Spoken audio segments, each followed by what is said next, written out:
Hey everyone, welcome back to ParaX, where we thrive to entertain you all. Ha ha ha. Well, we try, you know. Guys, it's great to be back on the screen. Although you're not seeing me this time, you can hear me. My name's Wayne, and this is going to be a ParaX bedtime story. You know where that's going to go, right? Yeah. So. Sit back, relax, and let's get to it, shall we? Oh, just before we carry on, guys, if you do like the content, please say you like it. Click like.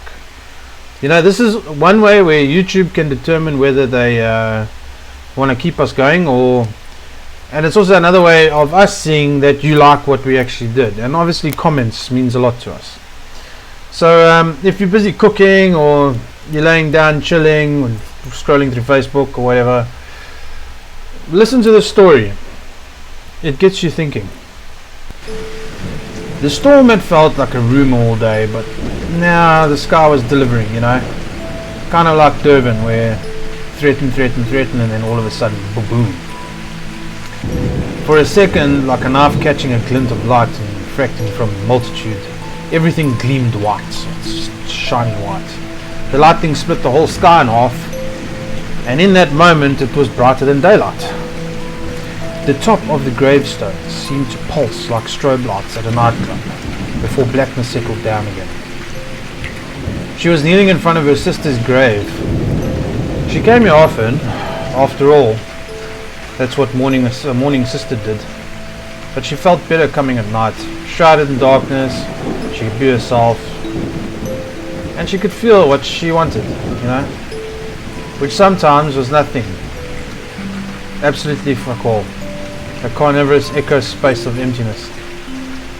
Perhaps there was a bit of pride, if she'd been honest, along with a genuine sense of connection, even though her sister was nothing more than a skeleton 6 feet under. And funny how it took a death to rekindle a connection that hadn't existed since birth.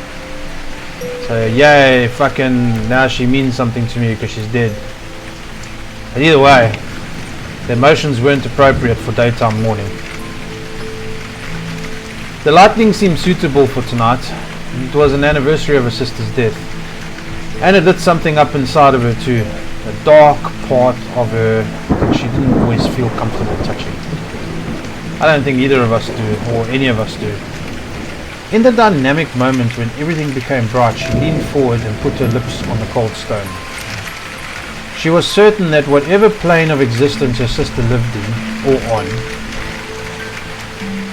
she was busy pissing herself with laughter because really this didn't make any sense to her. It wasn't totally artificial, it really wasn't. It was just that in life.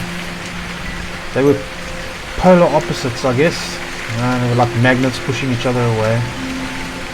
Good and bad, angel and devil, black and white, yin and yang. The fucking list goes on and on and on. They were identical, but no one would ever mistake one for the other. And yet, the thought that had hung out in her mind for the past year said otherwise. They were not so different. Their mother, Paige, would have told you there was something wrong with Madeline right from the start.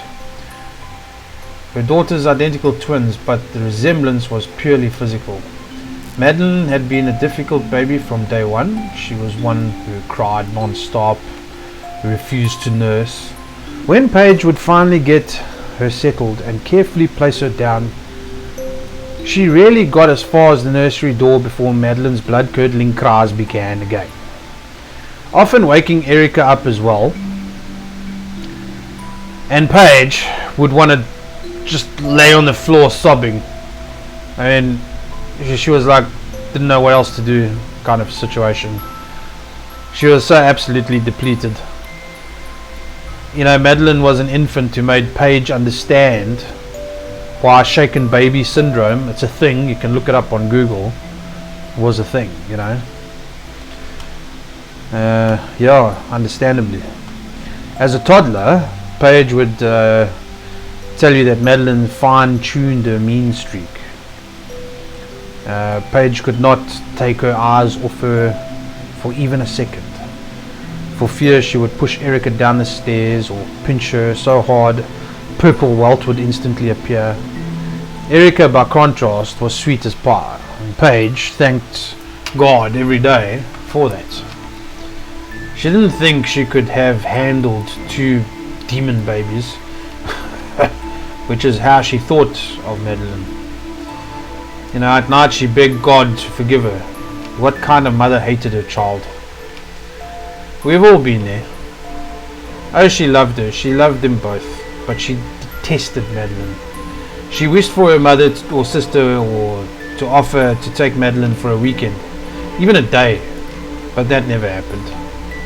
Perhaps she should have asked. Erica, though, she was quiet, ate and slept well, was a child who lit up with a smile when you spoke to her, the kind of child everybody wants. Unlike her sister, who was more liable to kick you in the shin, the demon grin on her face. Erica grew into a little girl teachers raved about, one who followed the rules and was polite, an A student.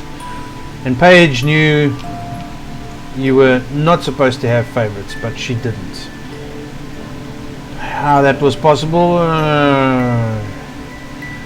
She didn't know. She didn't know how that was possible at all. When she asked God to forgive her, she also prayed that Madeline would outgrow her wickedness. That never happened. Erica could have told you that being the good child was heavier burden than it appeared. Aside from never wanting to cause a fuss, and even good little girls became frustrated or angry sometimes, there was also Madeline's temper to consider. Erica learned at a young age to watch her back. Madeline had a fondness of pushing her down the stairs or sticking her foot out to trip her or kick her in the ass. Erica spent a lifetime sleeping with one eye open. Years of watching her back, of being ready to defend herself against her sister's attacks, was exhausting. Sometimes she wanted to be one of those who screamed out, "Fuck you!" and run through and bitch slap her sister and take a fucking chair and high five her in the face with it. But she didn't think her mother could have handled that. One is enough. There was a weariness in Paige's eyes, so solid you knew it bled right down into her soul. As they grew up, Madeline's attacks against her twin became more devious in nature. Bored, it seemed, of physical assault, Madeline would do things that seemed more benign. But these acts of scheming cut Erica deeper than any bruise or twisted finger could.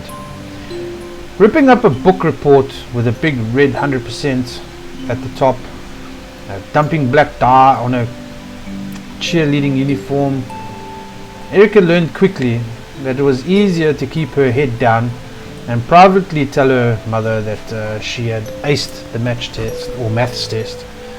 It was easier just not to, run for student council president, or to give up cheerleading. Erica, she locked her bedroom door at night. The truth was, Madeline terrified her. She would terrify anybody, actually. And Madeline would have told you her parents played favorites from the start, so why not star in a role she was cast, She would have entertained you with memories of being 4 and staring at her perfect, pristine sister while hatred she could not stop bubbled inside of her. Erica's hair looked like ringlets on a child model, and Madeline's was a wild frizz that could never be tamed because she stuck her fucking finger in a plug situation. I don't know. But she would tell you a story about grabbing a hunk of Erica's shiny blonde curls and hacking them off with contraband sewing scissors before she even knew what had happened. She would tell you 100 stories like that, but the truth was it got old. People didn't want to listen anymore. You know, Erica never reacted to physical attacks, just hid her quiet. You know, she kept quiet, stayed to herself. Pathetic face in her hands. Madeline had to become more creative. So, she would tell you about how she slept with Erica's high school boyfriend and made a video of it. That was fun. You know, how she posted it online and watched it go viral in a matter of hours. How she had kept her face out of the video, so no one knew it was her. Everyone assumed it was Erica, but Erica knew. Erica knew because she was a virgin. I mean, she didn't sleep with anyone. Madeline knew the secret of hers because she had read Erica's pathetic little diary. No one with a pink patent leather cover and a lock that looked like it belonged to a 12-year-old would be sleeping with anybody. Clearly. So Madeline would tell you the best part was that Erica's boyfriend had no clue he was hooking up with the wrong twin. His eyeballs practically bulged out of his head. He was so excited when Madeline locked Erica's bedroom door and promptly took off her shirt. Madeline had chuckled after he left, and she watched the video, excited to see how this would play out. As she expected, you know, Erica's good girl reputation took a hit, and she broke up with her boyfriend. Madeline would tell you about her hatred for Erica that ran so deep she was unsure of who she was without it. You know, she couldn't live another way. This is what her thing was. Their father, Andy, he wouldn't tell you anything because he split years ago. It was no secret that his reasons for departure were hinged on the behavior of his maniac, manipulative, psychotic bitch of a daughter. And both girls had heard him scream his phrase at their mother. He was refusing to get Madeline help. Scream it that instead of Madeline, her name was maniacal, manipulative, psychotic daughter. They were only 5 years old at the time. Paige felt that Madeline was much too young to be subject to testing, therapy and medication, and Andy felt the complete opposite. And so their marriage, which had once been a true love affair, although neither girl knew that, dissolved. Thanks to fucking Madeline. Lightning spliced through the night again, and she traced the lettering on her sister's grave. She was glad she was dead. Oh, she would never say that, even though people probably expected her to. Even though her mother side-eyed her through the silent dimmers, the gaze of a woman's mourning tinted with fear, she was pretty sure her mother knew that the accident hadn't been an accident. Paige would never say anything though. Their mother had been through hell and back. Losing her husband, a lifetime of maniacal, manipulative, psychotic daughter bullshit, losing a child, which no matter what the circumstances was devastating. Paige was withered up and spent. Her movements were like ghostly, as if she had died alongside her daughter. It hadn't been murder or anything like that, so don't stress. There was nothing premeditated in that sense.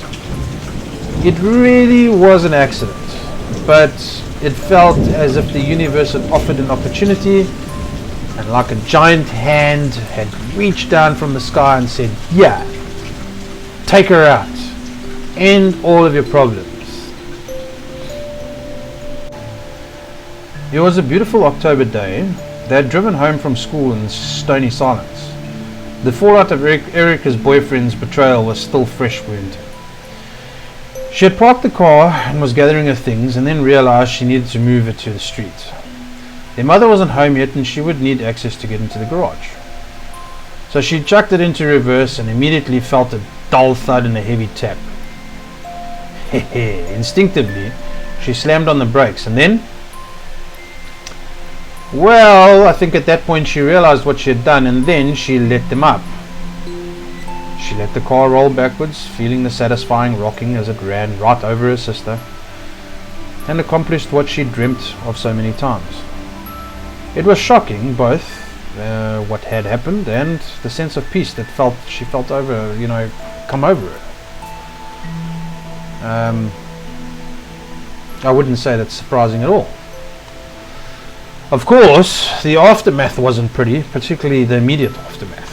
She had always felt that she had a strong stomach, but seeing the remains of her twin sister's face, identical to hers in smithereens on the driveway, with a few brain fragments splattered around, was enough to make her vomit before she could even dial the cops. Paige's primal scream when she showed up moments later, ambulances already surrounding the house. Oh, okay, she did feel bad about that. Whatever you could say about Paige hating Madeline, she couldn't help but feel empathy for her own mother. Then there had been the funeral. The abysmally low number of people in attendance. It wasn't hard to figure out why. What would they say? Sorry for your loss? The awkward and uncomfortable appearance of her father, who patted her shoulder like she was a horse in a stable. A horse he was a little bit weary of.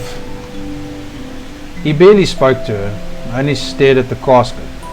She swore she saw tears dripping. Before he left all those years ago, their father had made it no secret that Erica was his favorite.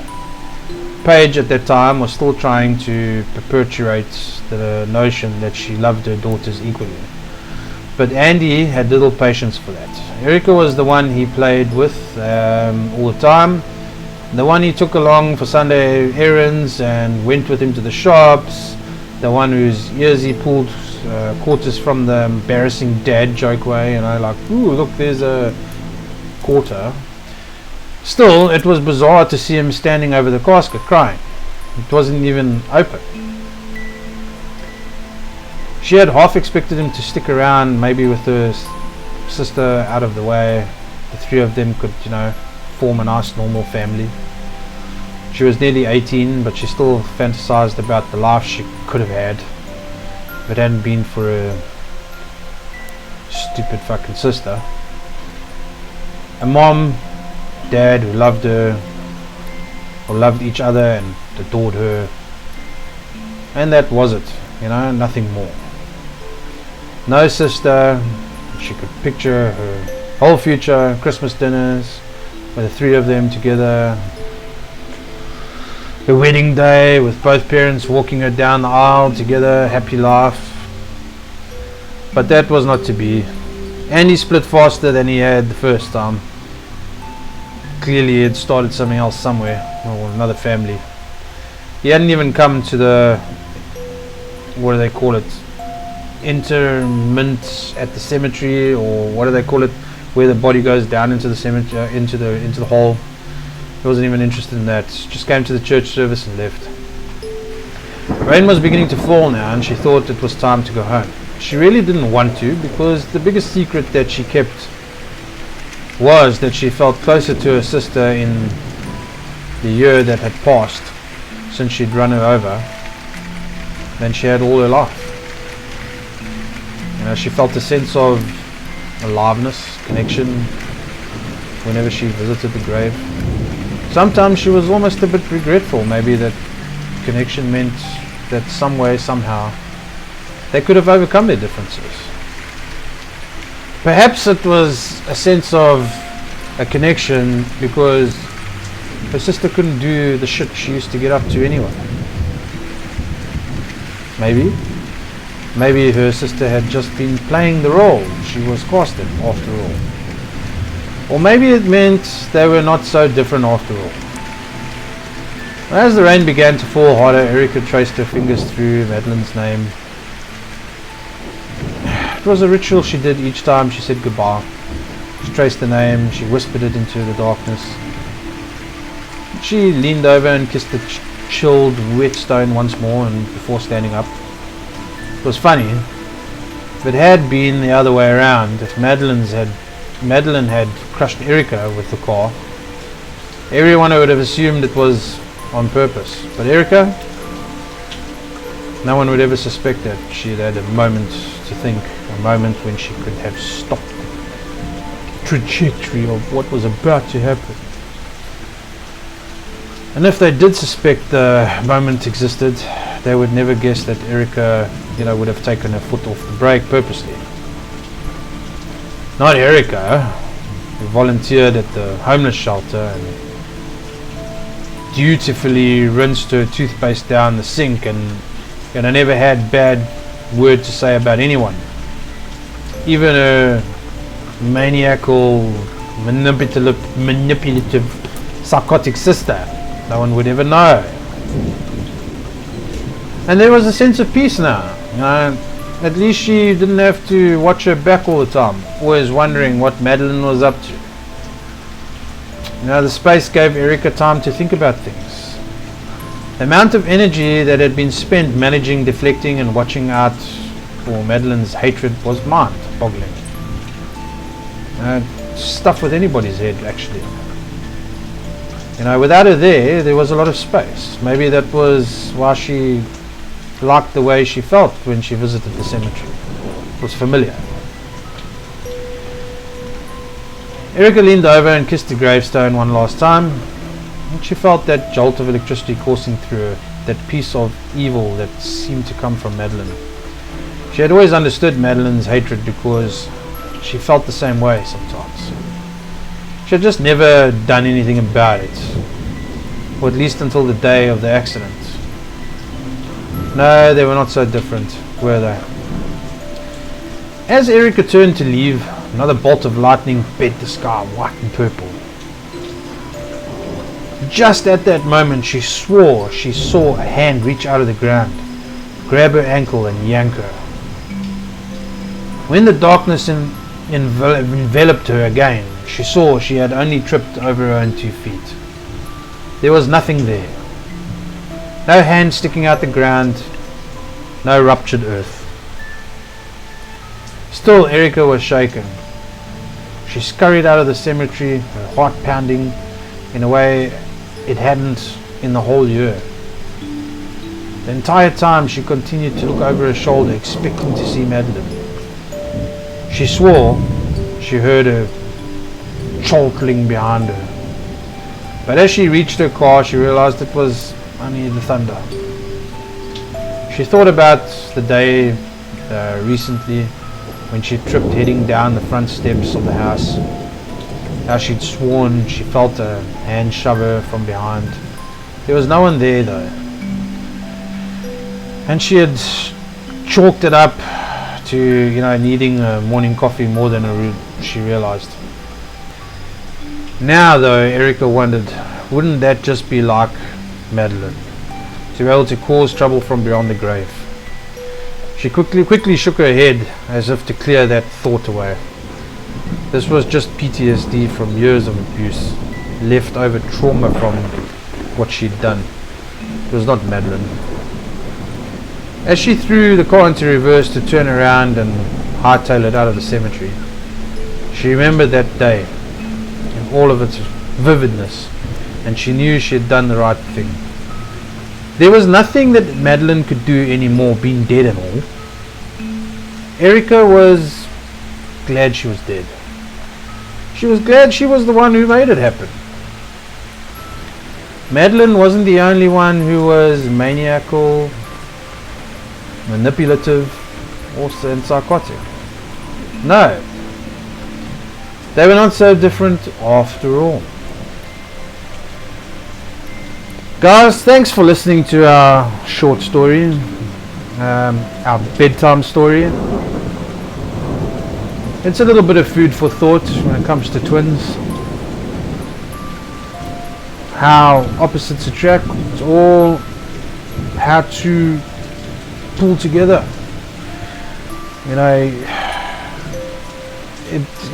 nothing goes according to the book ever. That's the way I put it. But I hope that this story has given you guys a little bit of food for thought, and I hope that this story has added to your next nightmare when you go sleep. You know, because that's what I do. Anyway, this is Wayne. Much love from ParaX. Don't forget to subscribe. Don't forget to like if you do like the story. And stay tuned for the next one that will be coming your way. Peace.